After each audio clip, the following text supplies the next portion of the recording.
Amasan his YouTube channel ana bezo se na bonun chibai tunia in ho video hi le pu Michael Lamjathang thado leader thado lam kai hin ama hi adang introduction bol tam jong ai pon igam sungwa Michael Lamjathang hello koi masai lo di hin to hi line la ha sa hung kila lai muna hong chong hat hong ke holim video hin ken ama ka holim pinom na chele friends the philosopher Voltaire na say I don't agree with what you say but I will defend to death your right to speak ati to hi ama anom nomin ipp sei jong le ama jong point ane mai the hi ane ding he ti topic mang sai chom cha kan holim pinin ten ki pau min na lam kai po tu chung imi le sa te i boina hin na nang gel dana ipia hung ki pan chen na gel ham ipi pen ham a trigger che May 23 ai hung boina hin na ipi ja hung boi ham ko ina hin pana ipi chet ki pamin hichi Manipur tu ai boy now mai hon sei le kuki gal tivin em lang hon sei wa hi le mai le gal tivin ai pi che le government mountain Manipur violence tin havin na hichi hung ke pat do hi ethnic violence ti ta namni ke ka akina na tabang khat na hung po do tan hichi chun 3 May 2023 hung ke pan hi ai wa nga hin hung ke pan na ko na hin ve win hi an lang hi le sporadic incident ti to kap to na mun khat nyau cha ti wa hung omen iti chun hung ke panin iti masang chun Josampur hi hung ke pan na hi jeng in pi ke sei le lamka na di dia to boiling point lai hung ke pan hi chi hung boi ke pan na chu more kampo pilama hitachu spread hung ki spread to he pi le chi trigger ti di le hung ki pat pi pen chi pi ham ti ai le Amy lang ho hi Manipur Chief Minister Biren chunga ilung lai lo ji wa chu mai lei pum pi a hi ngo he tan na chule IMLA chu 40 chu mai lei ho hi le lamkai chu mai thei lamkai ma a hi je wa chu e ho chun e che government chungai dong han na pen government lamkai lubu an tu biren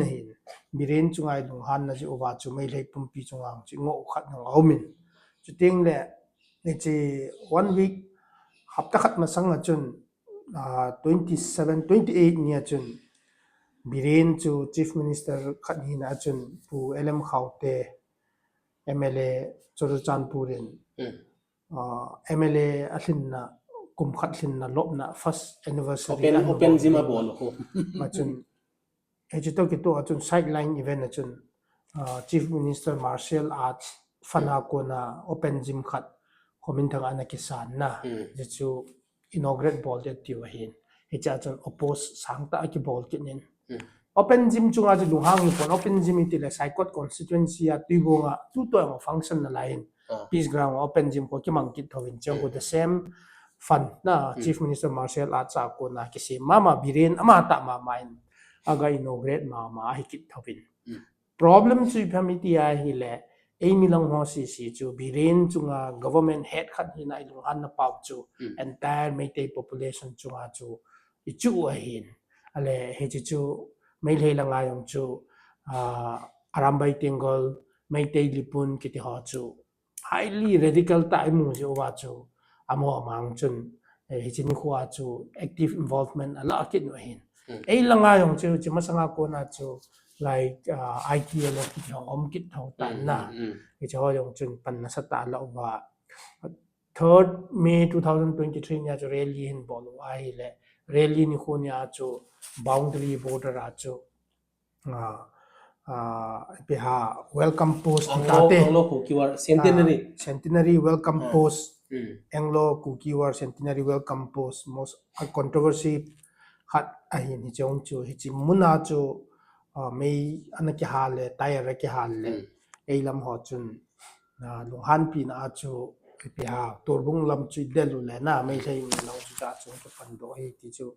kamu dan khat a hin most importantly awang chi ve na hi le ilung han naw chu Manipur Chief Minister Biren Singh chunga lung han na ji ei pe ne ti ke mu dan khat ne hi chi kan dona pen ta chui le nang hi boi hung ki pan masanga zong chief minister pa right hand to bang na ki close ta na hi ven na political wing political level a zong ti diam ale vet dan za chom chom min khonunga ta ki involvement na ho le ta media la ni ta no pau don ho ko na hi nang mu dan inam mi pi te he dinga ta kan do thu hin ale hi ta hi biren chunga lung hang hi le ale biren chunga i lung han nau hi ale khatte ho zong en solidarity march kinading na solidarity protest kinading ho among hi chi masanga hi counter protest ani ne ho ipiti dana na gelam am ho zong ana ki gong tu sai hi diwam meitei lipun le arambai tengol ho je chu centenary gate hong ki hala emiten protest ki chai ta na aki hal namu lang hin chot wale khat ho zong ready ano mu ti hi nang ma reading dan pi ham oh that meania chu kind of follow ka bol tho hin na pata ka follow dung vi chu dang zo si chu ma cha ho pon ei lama ko na mai thal ki po a ei lam nam sa pai te ong thong tai ki ti a thal ki po a viral video khat 334 vela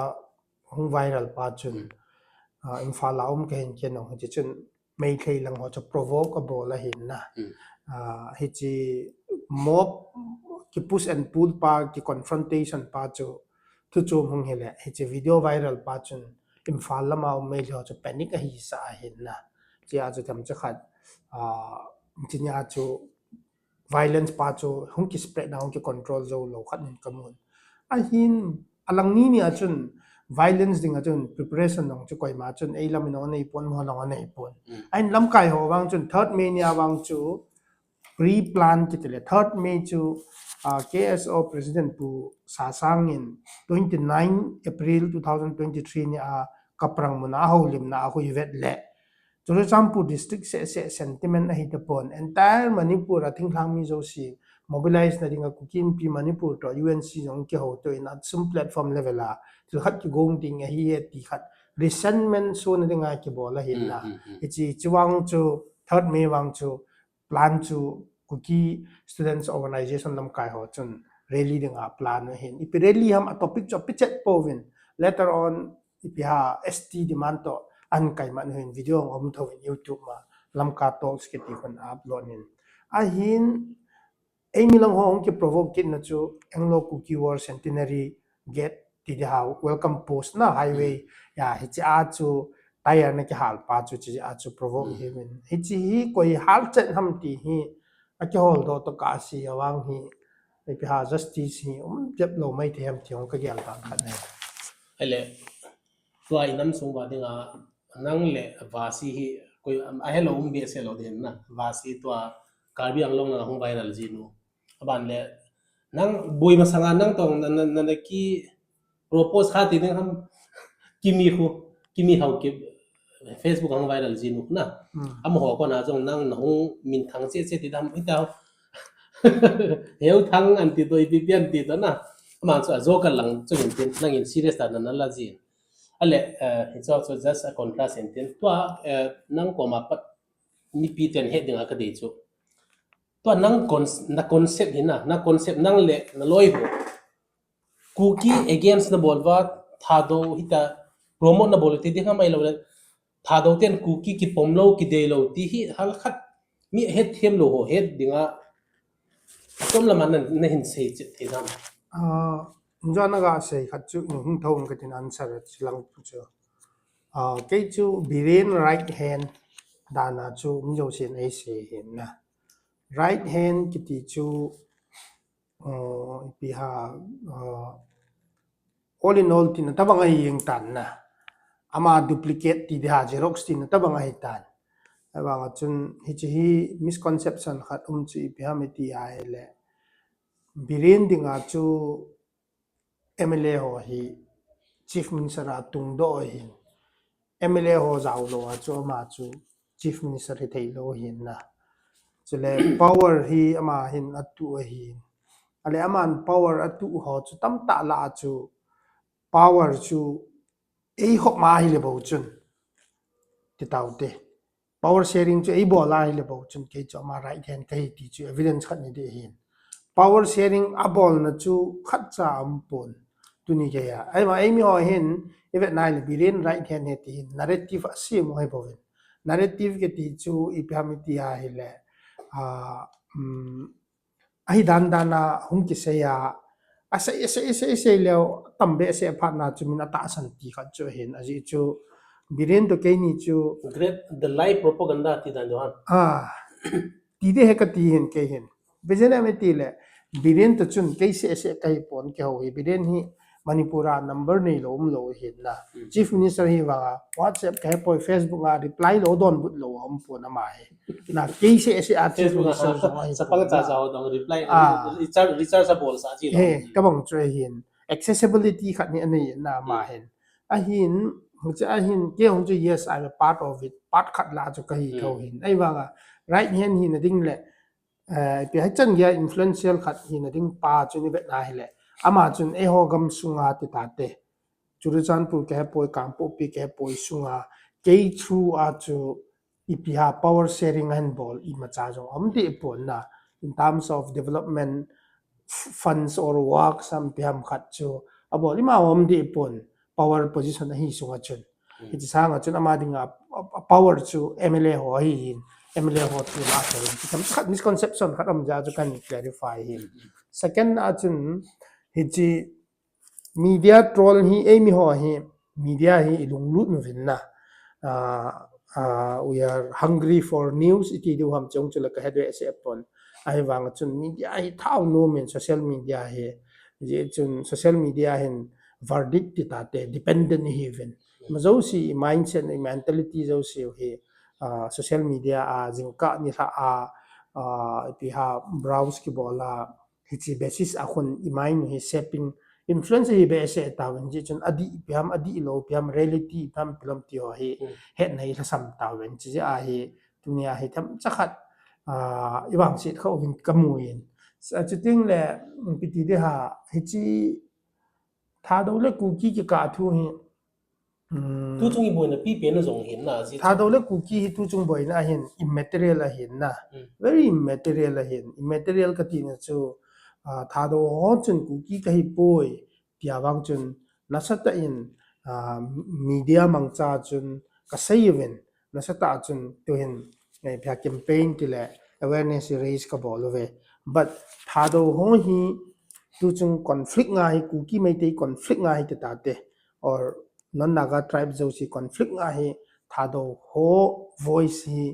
ke ho voice distinct tha do identity no prefix no suffix not a part of kuki umbrella thado in pi manipur ho hi ke ho immaterial ka hi so we are not a part of the stakeholders na epigenemity le ke hon kuki zo council ti hi mandate na kuki le non naga tribe si sin ane yu la ka pan lo cho national highway hi security pi belvin lang hongwin ti la soi kai ka hi lo cho ke ho thado in pi ka kai kha lo cho ke hon okay kuki zo council ki ho chun security tight thei pena pivin we never block we never open we are not authorized block lo ha ti ase hi cho ja tha do in pi manipur ho chu immaterial hi cho na tu se ki la lo cho mo chun block na ti je wa block ding yong hi lo open ti je wa open ding ki ti hi lo kam pu pi a yong chu lo cho chu re chan pu raung chu lo cho ya chu ken ka se nom chu tu chung conflict nga hi tha do in pi manipur tha do not cookie de Michael Lamjathang achang se hi mi khat bo hi mi nga bo hi mi som bo hi ati ti ho social media la hi cho hi immaterial ki hi hin tha do le cookie ni ipi ha conflict ho hi stumbling block hi ti na interpretation ai lo le view nei ho wang hin tham chat amu khil je wa se hin in reality a chun tha do side of the story perspective le narrative hi kuki ho adinga hi political movement demand su group KNO UPF kuki MP Manipur KZC Zomi Council Marin Pui ki ti ho adinga hi they are not ipia matter for them na amo de nga athu kila hi poi ground a ti ale pa hi to na si dan hi chet nom he tha do hon kuki na pom lo itai na ale kuki minin imfa la pat hing ki del do ta ve ale to hi tha do min mangcha chen lu ding dan lampi ham chen lu ding lunggel na ne ham Manipur chu ivet na hi le chun small state khat ha hin na chuting na Imphal hi strategically located at the center hi chu kampu pia pa chu champu chi ding hi like a ball na chu champu ra pa kampu pi chi ding Tamenglong apat ukrul chi ding east west north south chi tu ding ai le somehow Imphal hi center hi ja chu na epicenter hi ja chu ke bypass thei lo hin na hi ja chu iti chanpi chu Imphal chu ide ezo diu ham aji chu Imphal ka ti chu transiting pass through na chu German road Tiger road to amwanga 6-7 hours journey lampiong hoi kit lo chu it's totally impossible for the long run na chi hi ja chu bazar de tabang ki ding hin ki de short ponte ti chu kavumu da no khat na hin number 2 na chu Manipur chu niau cha hin Manipur su ke di ki ti chu ho sanga resources nei zo yo sanga diplomatic skills nei zo yo sanga strong zo na go no su ke thei ding top ma hi bol thei zo si an bol hei tan naga integration ding ai na bol thei yo si an bol hei tan ji chun na go no su ke zo lo a china chu 2012 fa chu muiwa 2010 hong dia block phat no wa chu naga people's front ki ti political party khat chu manipuran pu lu no wa to they are part of the government here Manipur assembly a pangu a hin chuting NSNIM le at on some level ho a Manipur boat na le kha choi ta lo ding Nagaland boat na ki register ding tia 2008 la movement na sat ta chi wa ngai it almost like next to impossible ai na go ho jing no su ke zo lo chu kata san lo hi jing in tha do ho chun a hin Manipur tai lo chu tha do lang ho ai mi lang ho adinga chu ancestral home ti ding ham indigenous hi na lo Nagaland yong hilo Assam jong hilo Mizoram jing a jong zo fate ti wa zo na thak ti wa wa chu 1951 cut off year masang inei lo le ai zo lao in ki cho thei lo ti ta bang khat ai kin nen rule chu phata implement thawe he na mo hen ja chu Manipur su ke ding ki ti chu ai thei poi after all ipj aham ti le thing noi group UPFK noi no will abide by the territorial integrity of Manipur ti asoi akayo hi na hicha chu su ke ding ati wa chu ja chu thado lo chu kapum ta san lo hin ya chu tu chung conflict a chu kuki nahi ti a chu misidentify ke bola ei thawa very inhuman treatment ke mo chu ei mit mo ji ham hilo chu ei bol khel ji ham hilo chu le chu hi le clarifying ai chu ya chu community understanding chu sim lo le chun iti yong le it is stalemate na hi deadlock ai jing ji hi thei lo ja chu life has to go on you need to continue the piha normalcy hi ja chu in the long run na chu yes thi among ho jo si chu justice akithum pin a family ho ki lung hem pin no mo kisan no thi among yo si respective of Meitei kuki thado zomi mar thu am na ya chu cho jo si yong chu thi ta yong le jab misunderstanding pa hi out of ignorance out of blunder ki boli jong le ki thim to na khat sim lo kho ja chu na this stalemate cannot continue ja chu it's approach a ju ki bolain ya chu mi tam ta hung join event ti yong hi di pon campaign ki bol chu I issue he resolve ngai a sum ki ka ti pa chu boldly stand ki lai bo na on the other hand different view separate administration mu to ka no rest Manipur suke de ti ho yung chu oppose ke bol di pon any tasan lo wa chu mo chu oppose ke bol di pon let them continue na a continue nga hin ki tasan pen wang chu everything to non violence resolution aji chu mitha competition hilo chu killing competition hilo chu athat tam award tam mu di ti na hilo chu ei mi hon khamen lo nga me rei jan ni tha wang wa chu award mu chu mu di lo pi chu ti ho ta bang hi ji chun na ye chun a hi the ya hi la differences pa sort out the dinga chu the conflict nga deadlock pa solve thing dinga chu ki say hin but nevertheless me le ho chun ipiha se a hi pot naga ho yong party om kinin adang dang zo mi ma rong om kinin he jo chun cookie cái tí chú quay ham tí à hi lệ chú khổ ngài hết độ ngài chỗ chú cái hết độ lâu là chú nó bây giờ chú cookie chú quay ham tí chú cho hàng chú hết độ thấy này ngà chú na problem solve thấy này ngà chú identification of cookie was our priority. Se cookie identification ki tile hung hi chi topic hung sau din na cookie ki ti hi linguistic survey of India ve line benale mizo se cookie na mel si British ten na even rangkhol mizo lusai ti ho chin ti ho manipura cookie ki tin Burma chin ki tin ti linguistic survey of India British an record na ilang hi cookie lang thui ha se sentiment hung sau en tin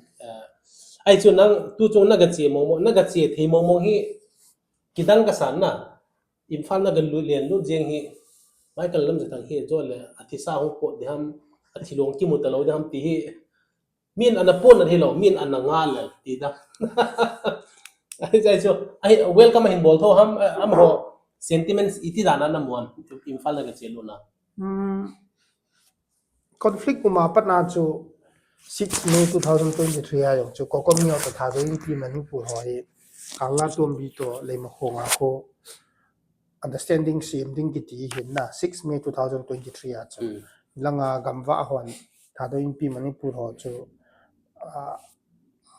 ai tham khat restriction an ko ji wa chun lo thing pol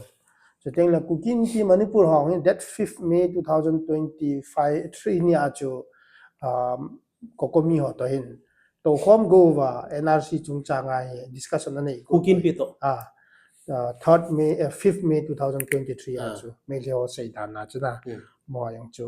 chi ma sanga chu chi unfortunate hi hong thung a hin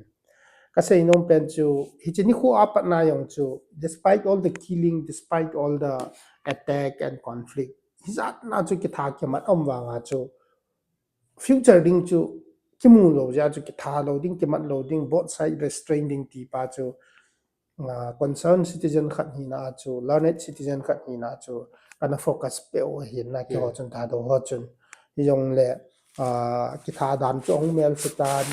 killing destruction was so huge tambe se pha na chu both side emotional to be control zo lo hi tan ji chun population exchange ong tan Supreme Court in jong hearing that 7-8 May 2023 in take up and ball pain Supreme Court chan ge chu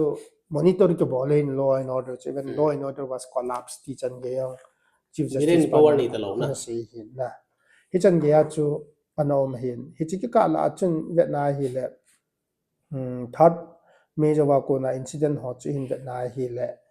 ei mi lang side ho hen lang hoi lang side ni jong le ni tam ta chun ne thim pon kain kisan ge yong chu ni ve thum ve jan ta attack target ga ball wen halvin ai wa nga chun phachom am pon na chi hal ja ai na pon na thom nen ki hale kapon na be se pon na ji cho head lo ja ball lo hin na misguided youths hole bagay ji su thia militant group hon a ball ai forgive them for they do not know what they do ti twane gel hamai lo yes aji chu ifam tile reality head lo ji wa cho na ya cho a ball lo hin mo yong ti ding pon vested interest militant group mon abo lo hi ji chun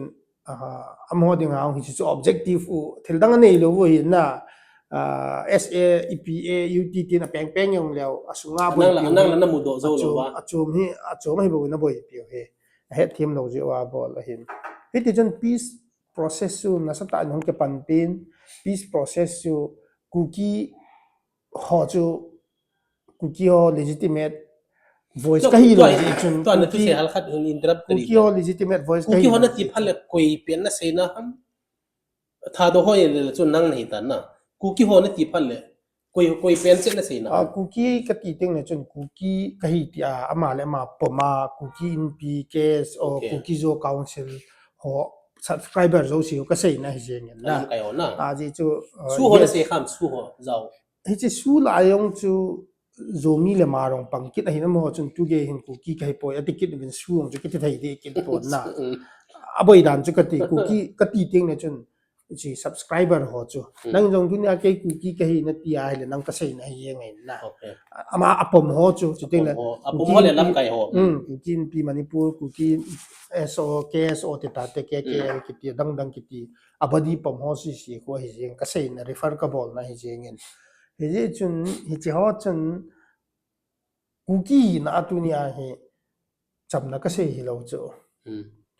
tha do ka hin cookie ka hi poi mail hei to ki het them to na understanding se manga ye naga to se manga ye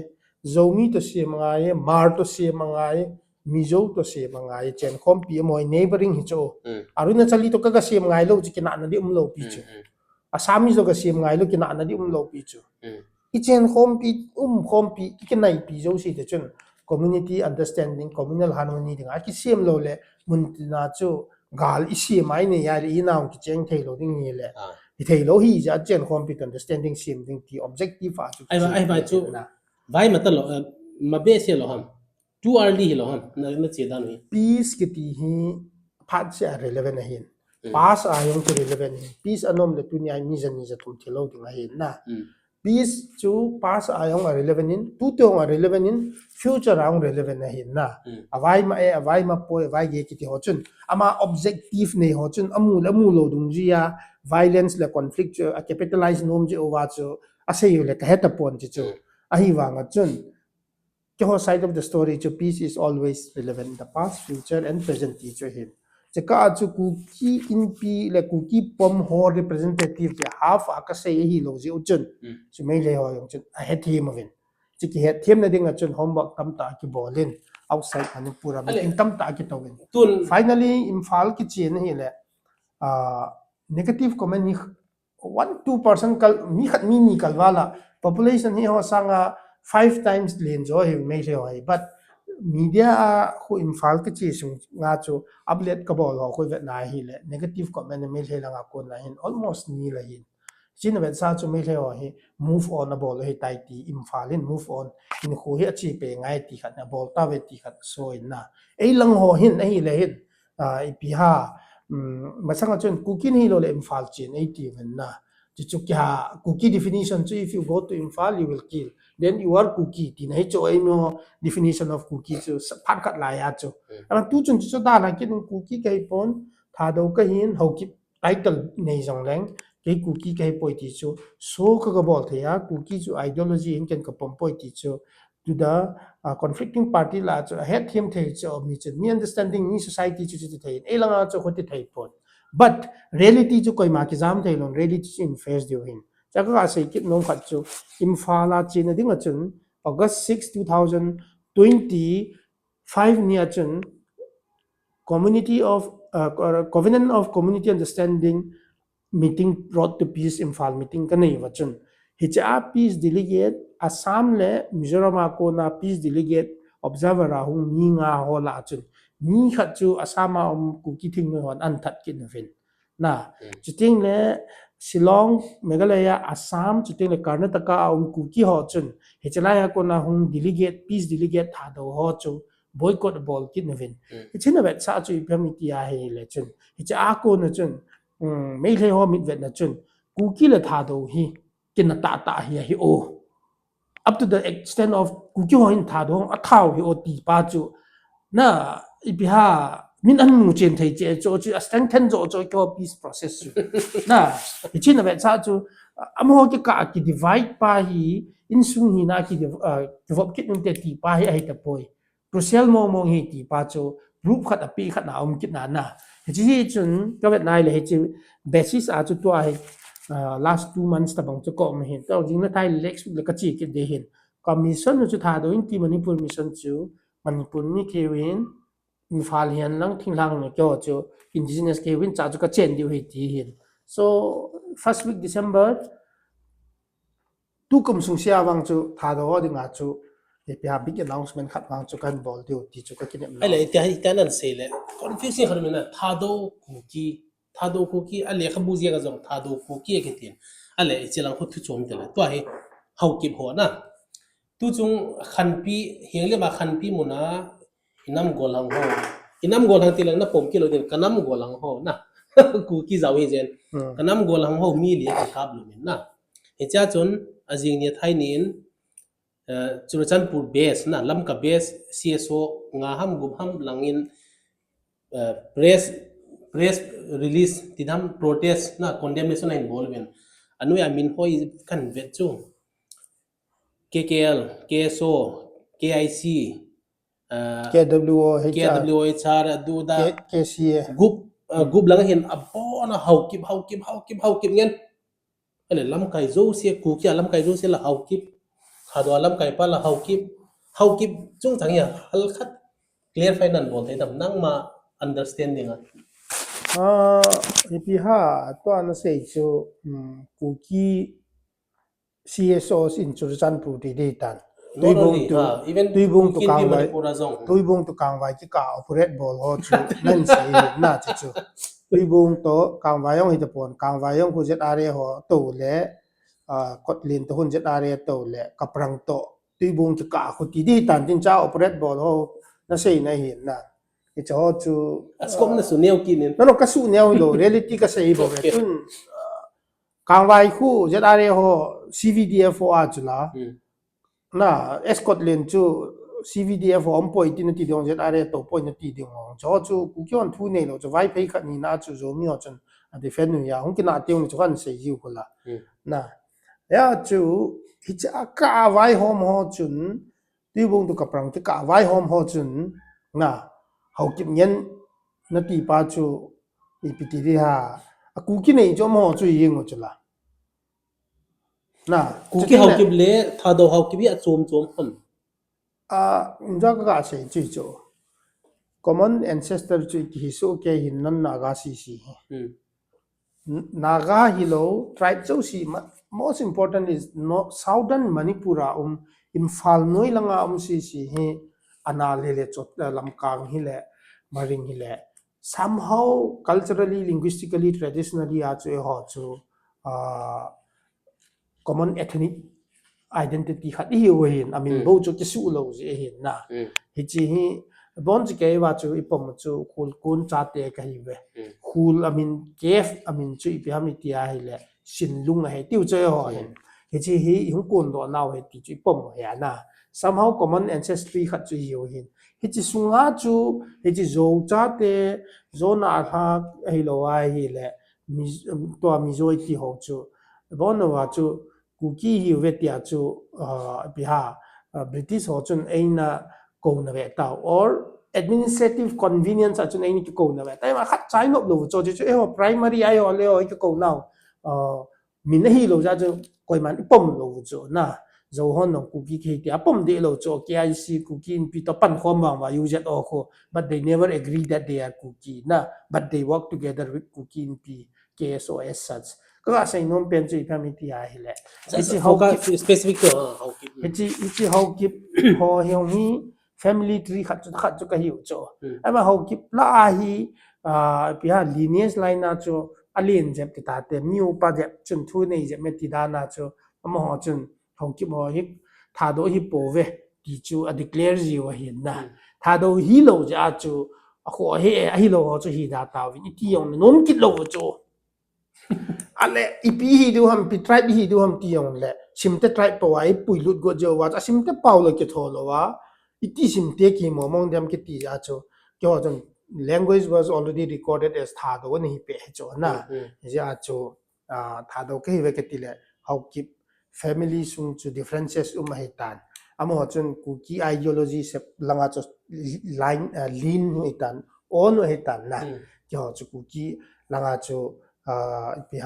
it can only be a common nomenclature if and only if all other agrees and if other people agreed to him. British on amo connotation writings anything who kyo primary source lo cho amo convenience abo cho nong zo tapa kai na tiwanga army ho kun impose na beto kukini ni ti ana impose yung cho kai poi kyung som ho dinga cho asay bay na dinga clubbing bay na dinga ko no na dinga cho zat mar na hin chichin hin ki thei lo cho na GOC three corps commander pan Assam regiment akon kai sorry Assam regiment akon kai ipiha ka kei battalion sunga chun simte omin zo omin mar omin amo ku ki lo am ku ki hi vetia amo blanket jing tabang khat asei khat omin na ale tu chungai mi tam ta he awakening hong hitan me le hon hi chi blanket and ball wai le mi tam ta hi ni chi nok lo dan tu in phong tan basically how kim ho chun ipiha atam zo hi colonial writing za hoi Vietnam la ho kip chu tha do hi ki tiom hen tu langa hi injo ka sei banga chu tha do hi lo chu chom koi tel hen ku ki hi ideology hi ta ja chu apom zo si chun ka hi ti le yeng chu nangin jong marpan jong anybody mấy thầy nông coi yang ku ki khai ya pom le chu hi jenga hi chu chi jeng thei khat ideology hi ta ja chu ipiti di ha ideology tha dana do na chu koi ka interest lo wa hin na ale chu om ka dan chu hi tam chat ka Chaudhary ki dana Pakistan au Chaudhary India au Chaudhary le Sharma ye sante Sharma kolte Sharma Bengali te Sharma ti dana au kip te ita azat chom apom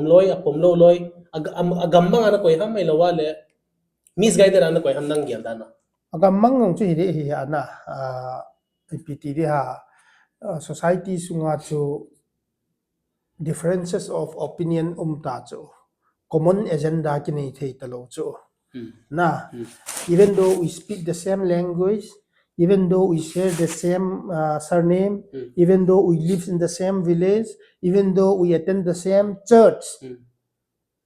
politically as a destination chu bang thei lo cho khat chun manipur ki su ke ta ke di hi ti khat chun ki ta san lo cho manipur chu ku ki min su atasan ke lo ding hi me na ke di nom lo chu hi lo na ki ta san lo hi yes chi chu very clear hi ya chu ai thei lo ding chu masanga hon bol lo ding a chi chu tu a hi no mi tin da tin india wing hi tan india constitution a hin indian in manipur state cho control ding chu clear cut a hin indian ala a hi tan india government chu super power a hi tan india government ki vai hom dan constitution law na rule ti ho hi head angai hi chu ultimately it will prevail Indian independence Indian nation ki sim masanga hi theory tam ta pulu jong le han phachom talo chu ya chu Indian na Mars hi wa ko na Manipur lu chu India hi a ko na Manipur territory hi a ko na Indian ki oppose lo chu we are not anti Indian ji ti wa le Indian law no ya chu debate ibol diu ni pi ha lobby ibol diu which basis a ko na chu chi ding ni chi point of view wa chu vet na le Indian government mainland the hi ho hin if they can go back to time phat na hin nong chi no ma le population 3 lakhs 4 5 lakhs population ho chu union territory state pi diketi chu next to impossible hi chu so feasibility ho chu indian vai hom nai vet na north east a hi ipiti di ha resources zo si hi vet na hi ai le hin pura drain ta chu chuting le India contribute a ball lo India ding a liability so if they could have gone back to time state creation a ball pau hi India government jong hi kisi cho ka interaction officers aram pa to ka interaction if they could have gone back to time phat na hin nung chi thei wile statehood Nagaland ki pi Mizoram ki pi ki ti ho dang ki pi ki ti ho hi na amoin ai pi ha kisi na chan anei ve ti yong kamu do khat hon ya to ka ta san lo thu ka sei thu bo be ale to hi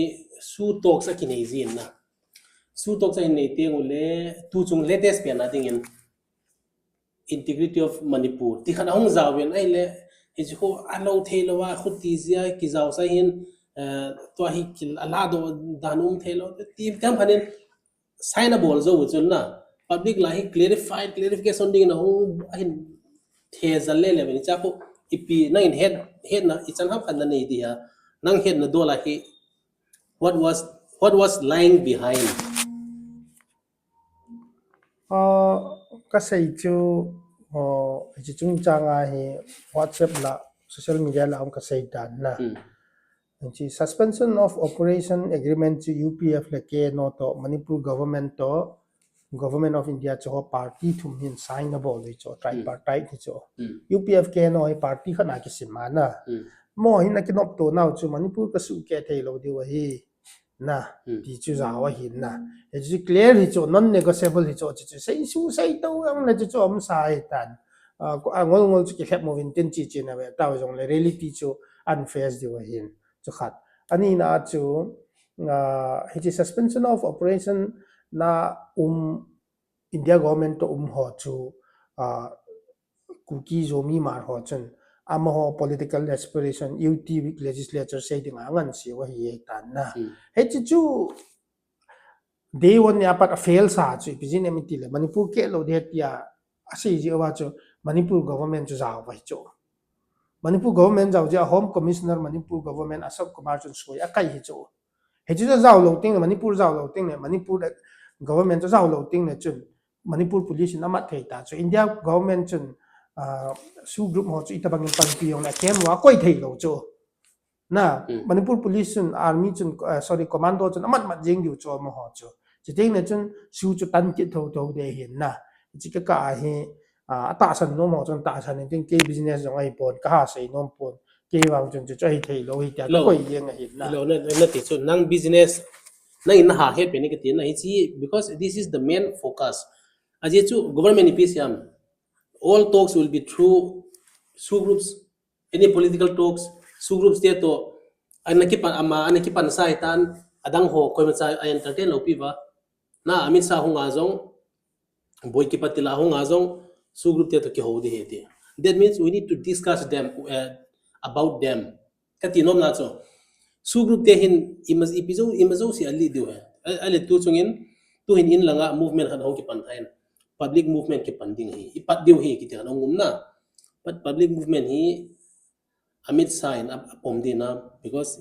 he is the one who said talks will be with su group ati chula public movement kiti yong chu ha sei ven na pauza ku guiten aga panen hi chi hi public movement aga ati god wanga enjoy sei chu SOO group ho conduct te amo public dan tam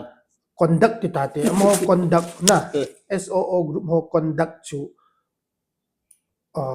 ni pui dan cho dei lo jo wa chu hiti hin ki pu yu te chi ti de ti khat chu ahung po do ja chu public movement ni ti go ni hin involvement of public chi vet le right from day one ni apa na cho si sen na cho involve lo hom pon na ale aspiration pa chu destiny chu lun thei lo pha na chu trust deficit khat negotiator ho UPFK no chunga koi je over chu ipiha issue them khat ho chu na suppose government Manipurin BJP han form le eilam MLA so mo chu zaw tham zaw lo ding ham ti a kyo wi cho a kyo wa hi le chen emi MLA khat cha pang thei lo du he ti a clear cut ta ki sei lo cho ta bang ho cho lung nat piu cho people's movement sei ho chen apology vet le so group on mi pi lam kai dan pa chu a kon dak cho dei lo be se ja ya go ti conclave bol wa so to ta la pose go ti conclave a ko na public movement jing ta lo pi la be chai tang be tai la sei ta hi ve ta ji chu hi cha voice vocal ha bol ho zo si jong chu public movement ngai ti ho zo si jong chu ni pi sei ta du ham ka te a ji chu mo sung misunderstanding su group min UPFK non elam kai dan di poi ti che ultimately non naga society kuki zomi mar ho chu UPFK no in alam kai chu ami pi mo ho MLA mo ho government of Manipur mo ho na government of Maram, government of Hulmigam, government of Zogam, government of Kitizo si Kukilen du da Kitiyo si Chabona Moho Kit na su group ho UPFK no hin ya chu kasayjin kuki kai alo le SAUT ka pome ti ho hin na delta ta ule UPFK no na pan no ngai tai na chiting na bo chun na lungu thai di hi je chun chu hi lo le Manipur su ke ding ti pa hi seyong sei hi even na UPFK no in amo tu in society ran na bola hi ka ti ni chu ke hin ka dei chu tha do ho chu kuki zomi ma thing noi ho chun they disturb hi even let our human rights be protected fundamental rights India government and Indian constitution ap pau nei pi even tha do in PTSA ki ti ho chu Manipur anywhere even outside India, even Delhi, Bangalore, around ngom ta ka ki mobilize thei bang wa hi freedom nei pi ven chu su group ho hin su agreement hin che cartel abol in su hi tha do human rights violation hi ta je chun abrogate bolin ka ti naw chu tha do MP Manipur hin na su abrogation ding ka dei naw chu je chu su group ho chun amo chun ja ka se ba Manipur state government ho hi diu ni pi yong chu ho hi diu CSO jong ho hi diu MLA jong ho hi diu contradictory ai ma zo si chu all in all hi ji owa chu he chi ta bang vai hom na noya chu ka tha do nam mi pi ho chu om diu chu ka dei lo je owa chu we want liberation from na UPF and K no khoti lo wai le chun justice chu ke ho ground level la om ngai chu ground level la justice no wa justice dang ke peng chu ka ta san long je owa chu hong ge do ale ki hola nang chula liberate nong hi ding ta na tha do mina aki holoi nei dal hawa kasul gup tem ichan ei thut ding wan namuan Basically, government of India to latest talks are to velachun amo man letter head ma to kisi utajo. sik het gem lo The current policy of government of India does not allow creation of union territory ti khat hong zau ta chu na UPFK no ek mis na zilo ha joint statement chu hichi chu KNO and UPF joint statement khat a hin na chu home ministry a ko na hi pon chi chu amon nong consider ki bol he tan ji chin ka na hi le chu hi chi chu ek mis na hi tin ase atiu lo ha ama ko na bol ram AK Misra chun atok chwa chu ji sanga strong jo ang sei mai the hi na ai wanga chu hoita ai mi ho ai lang aku EPF ke no ho chun ngai ta chu current policy chun ai khat do ji chun tia cho ji hin mi tam ta chun ke ong chu hang dong thovin chu hi ai le constitution in la restrict bolowa UT create bol di chu kha lo wa prohibit bolowa government in poi ti chu government chu court na challenge bol de hi ti loi yong chu yang dong loi khat le mi ngom kit thovin na ai pi yong ne political demand ne ho chun negotiation na chi hin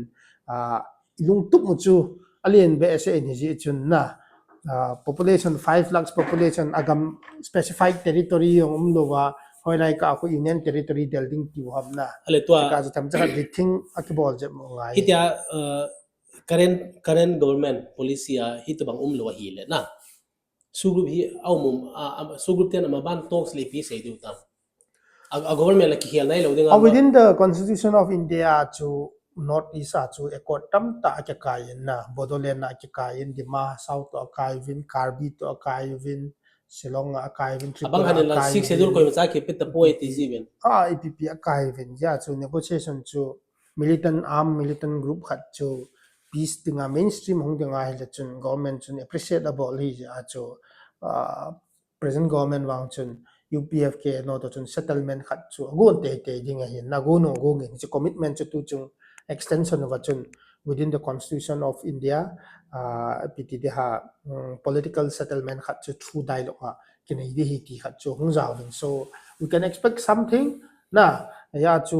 may not be based on ethnic line na ethnic line now hello mai thei ipk hepo UPFK no to government of India wang chun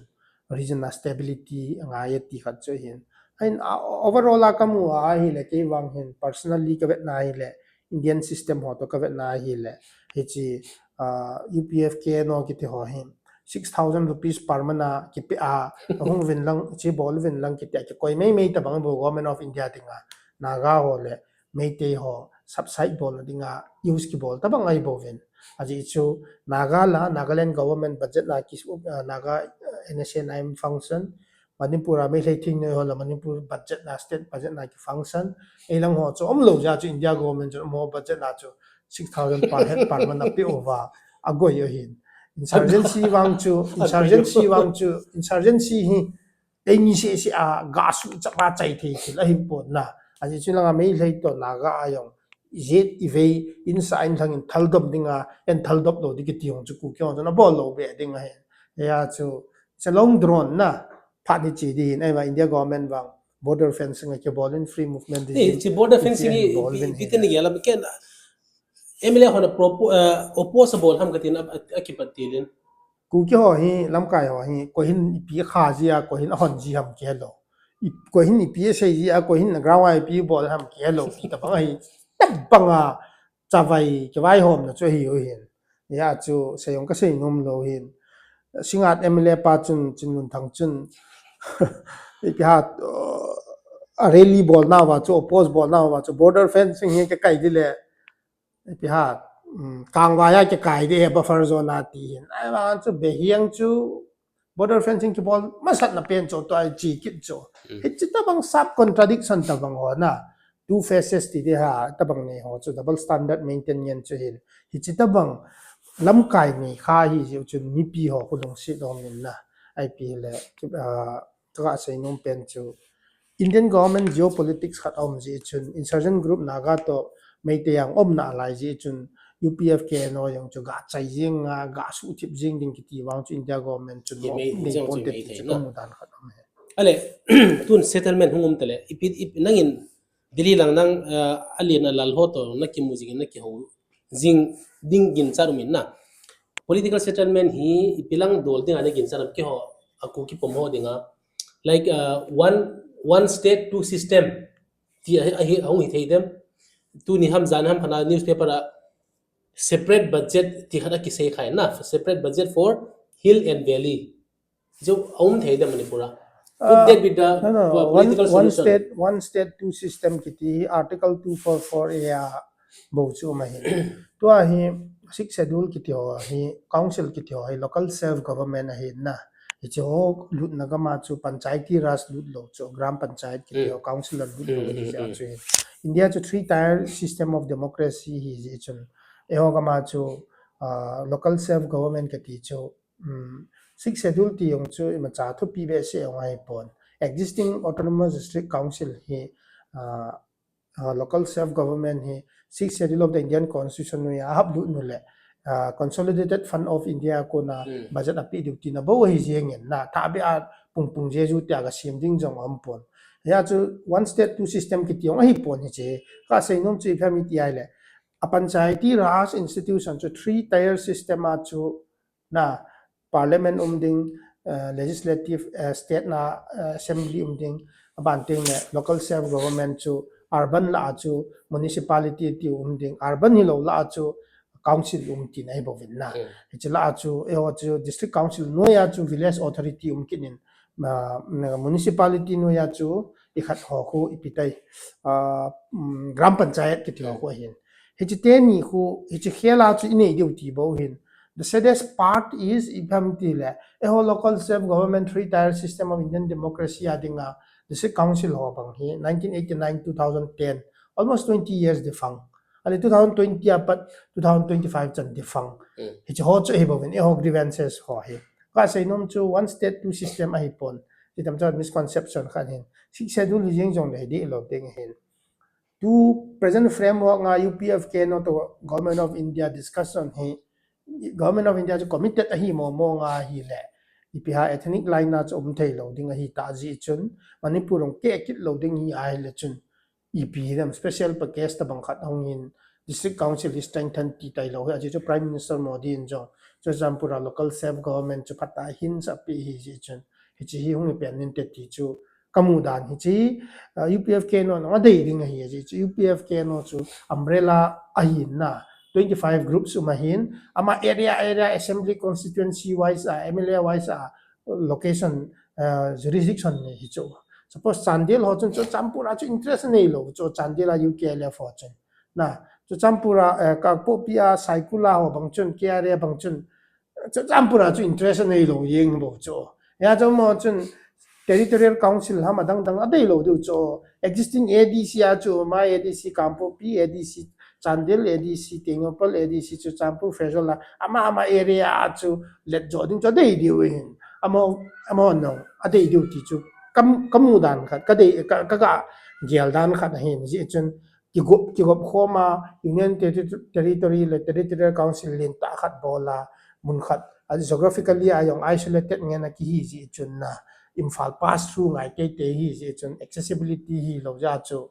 yang ju pondicherry chung leng do hin a hi ji chun feasible ka sa ve se pon government of India no an ding chu historical perspective ho in ve han lang le ultimately local self government na wang chu hongki negotiate chai thei ti tan khat chakamu dan khat na aile six schedule ti tau na six schedule local self government strengthening local self government or a kind of territorial council na territorial region bodo dia region na ti tawin na hi chan khuile ka su group te win a pom thei dem na nang su group te lai kon ki ho su group te na pom thei di bem enjoy sei banga chu apom diu het sa hin a ji chu ultimately tu ni ge ya chu ama chu government of India thu you in government of India in strongly oppose government come strong ta voice api ngai lo ham kyo ka su group te aji chumi sang group ma ki pe an ko tha ki goi te bang hi ja chu government again cha thu sei the lo di chu tu masanga PS how kimen GMFD tu sena UT ding aino peta ve ti khana se viral han kan mu kha Itu amano miscommunication ji hete clarify bol ta chula chi chu het acha hiel jeb ji hi adiman ke pelunin interlocutor pan modi to sa ko ma home minister to prime minister ko ma apelu ding ai tai application na chuwang chu ai pompi wen under consideration hi ito i pa sai mai in cho chu thu pi taung khading ai pon na PSO ki byong chu negotiator rong ai pon ama chu just ke no top leader hi thu bo hin negotiation na chama ta personal ni zau hi lo ji chun ho nyong chun thu aki sei thei di pon Dr. Sailen hin pueron hin aman ni bo chu negotiator a talks leader hin amania ko na za ho hu cho khu hide hin ultimately say nom pen chu you cannot run away from reality ako na ki jam thai poi na I see integrity of Manipur khu ala next talk le ala dot hi divel agreement pact seal ke kaya hi chi ja chu understanding ani hi na ground rule la chu za ho hin ji ground rule violation chu hi ting le Manipur government in kapang poi ti ting le chun Manipur police zo si chu a government la function so okay hin Manipur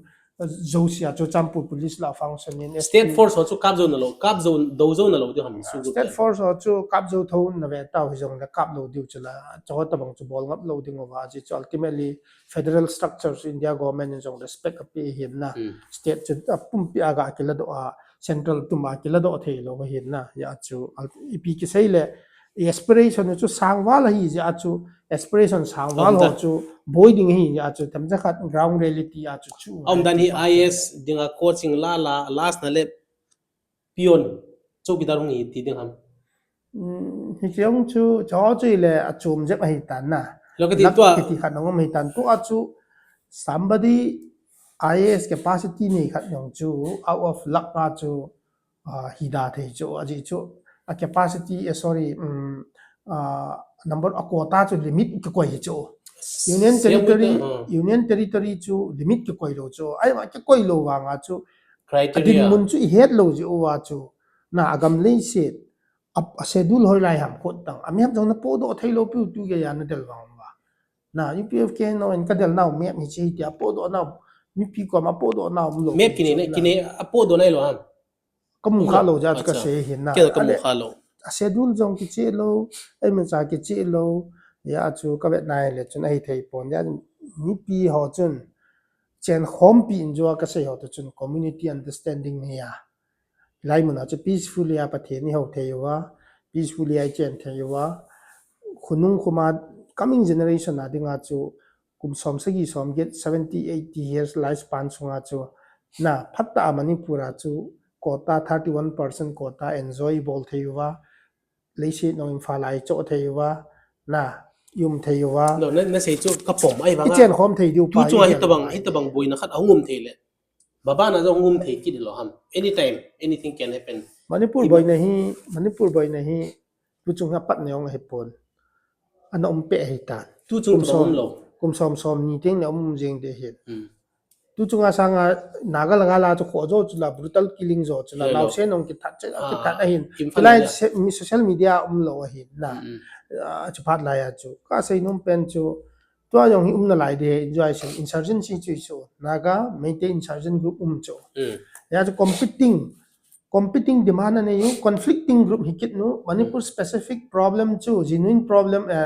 peculiar problem chu ifam itil ethnic line na majosi thing noi so noi majosi chi jing hi ya chu this will continue until and unless the three communities come to an understanding that violence is a futile exercise ti pai igel do pha le bo chu thei de ya lang ya chu India government and people long le solution nei pontin yo acheng ko mo chu ki ho tu thei vai le wang chun solution de ti he kamu da na la a chen na hong tin na tu chung I khat biren audio leak chung changai pi ngai dan na ne am na mu dan ne het danin he chu ipi ngai da nong ki nei di ham subsidies ya chu item ki subsidies ti de na na in na follow up tho de na aje chu min ko now ma hin subsidies hin he ti khati ki ti thei pon he ni chu he jingen ito bang ano ding mo na gen sana ko lang tu zo mi tele na ito bang hita tu sei na hita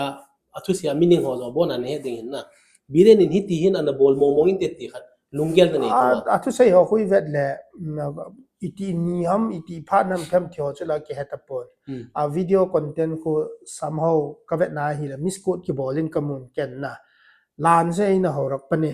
ti ho banga sei ho khu ken gal ka pat a hi ti a khu interpret i boling thu hen a context 42 48 something minute pa khu full ki ngai hen lang de hun wang a context ku pham ke din kamuda na misquote ki bolin kamun na ham ti an hi kha yong lai wang chu supreme court nin forensic lab ni le thum agu in he che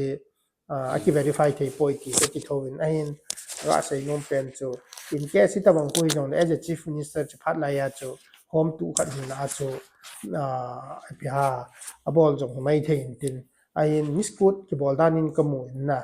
che hi conflict masanga ko na plan ka bol hin adu da hin ti asei na yong chu am di pon na hi che content ku ka vet na ka mu ka sei thu bo ven yong le code nin chu chan sai na lo dingam tu lai ta ki ho ku ki zo te kalam kai te hin ipiti dola ipu ham kalam kai ki te mla ho na mo hi ki ho dinga ichan wang phana ka nei thei do ham ichan ipu thei do an muan he chi he na he chen tho dia na nei si ni evolving ya change is the only constant thing not about that as an individual most of them are as we know most of them are novice na nei si ni ki hial jing chu 2 years before a chu ke chu accept koi ma nei bolo chu at least somehow to ai social media vele chun 1 or 2% ni khat ni ho ta bang hen adi etiom kit chu mi pi sent public memory very short chama chom chu the thing it fluctuate na up down chi chu thing le pi ha change is the only constant thing ki khat chu ki khel na chum jinga thil tam ta ma to awang chu cookie zo council cookie pom subscriber ho future kemeleteo ka vet na hi lawang chun including amo yong chu he tan na chu ka vet na hi lawang chun future hi lo hin aji chu ultimately pi se yong same administration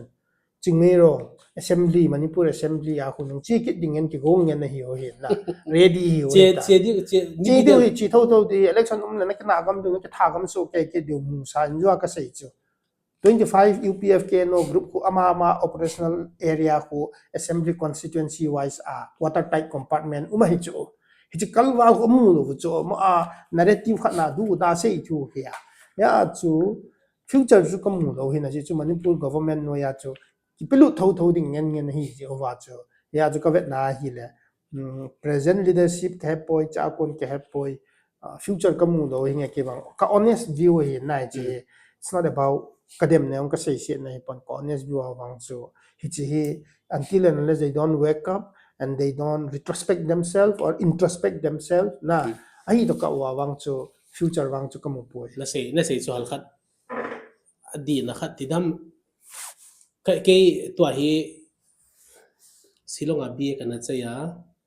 army a 15 years kan to ka hu retire tu chana vote hi khane lo na kyo halang hi koi masa mi vote hi jong umbe lo so to na sei te hin mi pi jong hi na vote hi jong ma ho hi protest hat bowling hi ya un le I think no in order pe to ka koi ma saktiman atrak nga ki podo but lo chu aku kin PKS o thang ho sa chief association nong chun thing no order heti to ka sia chu mi pi podo but lo chu mi pi yong chu until and unless thing no ya ko na instruction heti to ka chu lo a ho sa ho yong chu thing no mi na sum do na 50% am khat ga kila ding mi pi su yan thei thau nom kit ni chu system chu ya chu boy chu ya chu blame chu yes me he hong cho di mo nau tam tam jong le na go di mo nau tam tam le justice iti pa chu a level a ki pa ngai chu until and unless justice chu village level family level na area level a ki pat to ka sia wang chu ipiti di ha until and unless you set your house in order first nang ma in sung chu na ki sim tip to ka iti mi to na ki Ichi ki siam tu nandia ipiapat dengan phana san advice. number one chu truth telling zo sei lo ding thudi thu ta ki Ichi zo se lo din ichi hin al kharin chu se te mo ipia ko ya zo truth telling cho hi ngai hin ko ha zo se hin sincerity pipite heading al honesty khat ki ngai hin leadership ho chun tu ge ya chu veleo chun piti de ha namu the yo hin kimulo conflict ki patna iti namu da ding ham kati kelo chala da hi conflict ki patna ji vet dong le leadership ho chun ai langa goal tu khum jo on goal khum jing how like ko pia mithi ki vui non compromise non negotiable at ti wa langa ong wa helicopter to le tu wa ki leo ti hota ba negotiation skill goal ngalang hin se tam ta am hin na ji to ne se how like copy goal khanai la goal ani na ale ya chi vet nai le chun piti de ha ke mu da na cho sincerity honesty cho poi mo hin to have negotiated this far from our side this was the he kon ka put up mo ai ma am hon hi thelo na chi say you ve ai le kin leo tin ni dong te ti pan du ham kia consensus khalo cho decision hung kila chai sa justify bol ding ting pi langa kinep na la len jing ti hota banga ke po jo wa cho pi ha i ko hi am lam kai yong ki he thelo ko hi lam kai lo hong ki he thelo chai ni le UPF ke noi na thu cho an tan tha ti da bang khat na vain hom ji ta cho iron hand na ti ta ti thi tiang go la vain hom ji le ami pi ho cho chup chap na tip cha naum ji ta cho mi pi ho cho chi khat cho men ya cho chi vicious cycle te ta te ke pat na lo chai nyam lo chi vicious cycle hi confusion stage a hi society ham ti hi kamu da nin but thank god ke bang chun chi kamu chi nin I'm not a part no of tha do ho so cha ne to cha noi cha pa na chi liberation bang ai cho tha do mi pi di chu ko ita ami pi ding chu sai nen ho thol nen ho no ho ngai po tu a ku ki ke hi ti ho tha do ngen he bo na so they will come back to their own identity not subscribing believing to different ale no han jong su group han nei nei lo ba le na pui zo di na violence is not the solution no violence su group is not about violence unless you have something to protect yourself who will come so that when tit for tat ki ti khat jong chu om tho but Indian law yong chu strict tho na Indian law yong more than enough it's all deal na ding achun ei ki pan hi ong len Indian government in deal tho nan tin chu kakinep na ke wa last na ding in na so tan last na ding in maban kuki zo te hin hoding to apana the way what do you foresee of the future as you experience with the happenings through the readings of the happenings since the conflicts na and the intermediaries and till now and out forward phat che so wa pana na hin pe na le na lam kai ho chun head so ke nang ne head dan hi ka ki dang ka sa thu lam kai ten head chin dan hi zo hi hu ho le ma khan harai ta nan che le acha hiti ham mi bi ten la kha cha helwa ti hat khain gel do na so you know deep about the leadership ala hi am ho ma hung hiding ya koi man chalam ho hian thalo dinga na ku ki zo te ma ban ko ipi hung hidam amudan ma yo si ngai di status quo di ya na